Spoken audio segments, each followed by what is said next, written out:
আসসালামু আলাইকুম। আমার নাম শরীফ ইফতেহাজ ইসলাম। আমি রূপনগর ইউনিট থেকে আগে বই নিতাম, কিন্তু অনেক দিন ধরে বই আসছে না। আমার তাই খুব খারাপ লাগছে।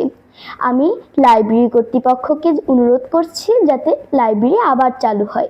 ধন্যবাদ। আসসালামু আলাইকুম। আমার নাম শরীফ মাহাথির ইসলাম।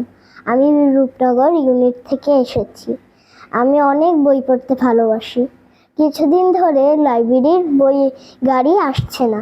কর্তৃপক্ষকে বই দিতে অনুরোধ করছি। আসসালামু আলাইকুম। আমি রূপনগর ইউনিট থেকে বলছি।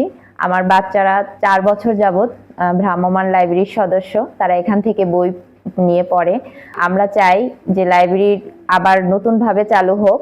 অনেকদিন যাবৎ বাচ্চারা বই পড়তে পারছে না, তারা বাসায় খুব মন খারাপ করে থাকে, তাদের অবসর টাইমটা কোনোভাবেই কাটে না। হয়তো বাচ্চারা মোবাইল আসক্তিটা এর জন্য বেড়ে যেতে পারে। কর্তৃপক্ষের কাছে বিনীত অনুরোধ করছি যে মোবাইল লাইব্রেরিটা যেন খুব দ্রুত চালু হয়, আমার বাচ্চারা যেন আবার বই পড়তে পারে এবং তারা যেন শুক্রবার হলে যেন গাড়ি থেকে বই নিতে পারে। ধন্যবাদ।